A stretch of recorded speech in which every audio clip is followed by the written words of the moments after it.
se inscreva no canal, curta e compartilhe. Temos vídeos novos todos os dias, 2 vezes por dia. O grito da meia-noite. No coração do bairro industrial, onde o ar pesado carregava o cheiro de óleo queimado e metal enferrujado, algo mudou naquela noite. Era uma quietude incomum, como se até as máquinas enferrujadas tivessem parado para ouvir.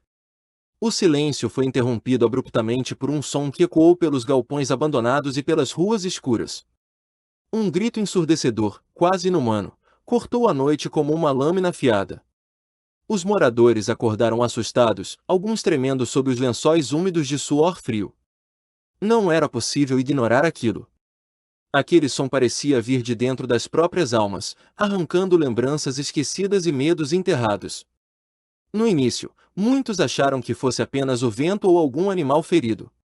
Mas quando o grito veio novamente, exatamente à meia-noite, ninguém mais conseguiu negar que algo estava errado. O bairro industrial sempre fora conhecido por sua desolação. As fábricas fechadas anos atrás deixaram apenas escombros e memórias amargas. Agora, as poucas pessoas que ainda viviam ali eram trabalhadores braçais ou moradores sem condições de sair. Eles sabiam dos rumores sobre o local, histórias de acidentes fatais, corpos escondidos nas fundações das construções e rituais secretos realizados nos galpões vazios. Mas nunca haviam levado isso a sério, até aquela noite. A primeira pessoa a procurar respostas foi Maria, uma mulher de meia idade que trabalhava como faxineira em uma das poucas empresas ainda ativas na região. Ela jurava ter visto uma sombra alta e magra passando pela janela de sua cozinha enquanto o grito ecoava. Quando saiu para investigar, encontrou apenas pegadas profundas no chão enlameado, como se algo enorme tivesse pisado ali. As marcas continuavam até desaparecerem na escuridão. Conforme os dias passavam, o grito tornou-se parte da rotina do bairro. À meia-noite, ele surgia, invariavelmente, fazendo com que todos se encolhessem em suas camas.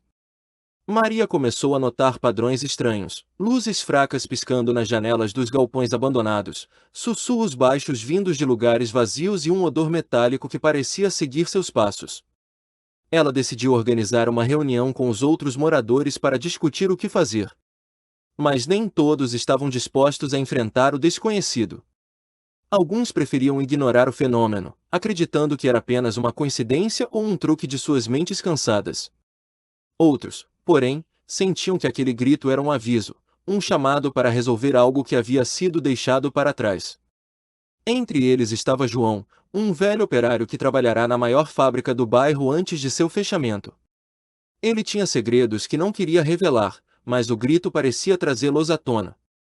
João não conseguia dormir. Desde que o grito começara, ele passava as noites sentado em sua cadeira de balanço, olhando para o vazio.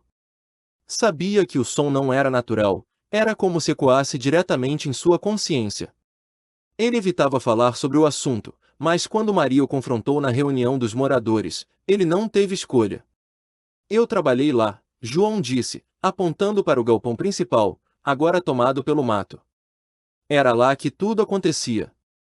Ele hesitou, como se as palavras pesassem demais para serem ditas. Houve um acidente. Muitas mortes. Eles nunca contaram tudo. Maria e os outros ouviam em silêncio, percebendo que havia mais na história do que qualquer um deles imaginava. João explicou que, décadas atrás, uma explosão devastadora ocorreu na fábrica. Oficialmente, apenas alguns trabalhadores morreram, mas rumores diziam que muitos corpos nunca foram encontrados. Pior ainda, houve boatos de negligência intencional por parte dos donos, que preferiram esconder os corpos para evitar escândalos. Aquela noite, após a reunião, Maria decidiu explorar o galpão mencionado por João. Armada com uma lanterna fraca e determinação, ela atravessou as portas enferrujadas. O ar dentro era denso, como se carregasse o peso de anos de dor e sofrimento. Enquanto caminhava, ouviu sussurros ao redor, vozes que pareciam pedir ajuda. No centro do espaço, encontrou algo que a fez gelar, uma placa enferrujada com nomes gravados, nomes que ela reconheceu como pertencentes a pessoas que haviam desaparecido na época do acidente. De volta à reunião improvisada, Maria compartilhou sua descoberta. Os moradores ficaram chocados, mas também divididos. Alguns achavam que deveriam alertar as autoridades, enquanto outros temiam despertar algo que poderia ser melhor deixado adormecido. Foi então que Dona Rosa, uma senhora idosa que vivia isolada no fim da rua, falou pela primeira vez.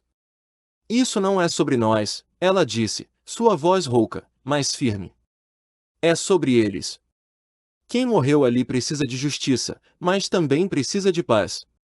Se quisermos acabar com esse grito, precisamos realizar o ritual certo. Ninguém entendia exatamente o que Dona Rosa queria dizer, mas ela parecia saber mais do que revelava. Com relutância, o grupo concordou em segui-la até o galpão naquela noite. Lá, ela guiou-os através de um ritual antigo, envolvendo velas, sal e orações murmuradas em uma língua que ninguém reconheceu. Ao final, o grito ecoou novamente, mas desta vez foi diferente, mais fraco, como se estivesse se dissipando. Nos dias seguintes, o grito não voltou. O bairro parecia respirar aliviado, como se um peso invisível tivesse sido levantado. No entanto, Maria não conseguia se livrar de uma sensação de desconforto. Ela sonhava constantemente com os nomes gravados na placa, como se cada um deles estivesse implorando por algo mais. Então, uma semana depois, Dona Rosa desapareceu. Ninguém soube explicar o que aconteceu. Sua casa estava intacta, mas ela simplesmente não estava lá. Alguns suspeitavam que o ritual havia exigido um preço, talvez o sacrifício de alguém para selar a paz. Outros achavam que ela havia partido por conta própria, incapaz de conviver com o que ajudara a desenterrar. Maria decidiu investigar mais a fundo. Ela descobriu documentos antigos que detalhavam o verdadeiro número de vítimas do acidente, muito maior do que oficialmente relatado. Também encontrou referências a rituais que os operários realizavam para aplacar os espíritos das máquinas. Parecia que o passado estava determinado a não ser esquecido. Meses se passaram, e o bairro voltou à sua rotina monótona. Ainda assim, Maria sentia que algo permanecia incompleto. Certa noite, enquanto caminhava perto do galpão, ouviu novamente o grito. Desta vez, ele era direcionado a ela, como se a chamasse por seu nome. Dentro do galpão, ela encontrou Dona Rosa, agora uma figura etérea, cercada por sombras que pareciam pulsar com vida própria. Você não pode escapar disso, Dona Rosa disse, sua voz ecoando como 1000 vozes. O grito não é apenas deles. É nosso também. Maria acordou em sua cama, sem saber se havia sonhado ou vivido aquilo.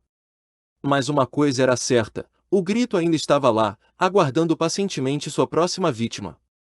Se você sente que essa história merece continuar sendo contada, considere nos apoiar no Apoia-se. Com sua ajuda, podemos trazer mais histórias sombrias como esta à tona, explorando os mistérios que assombram nossa imaginação. https://apoia.se/aleatoriode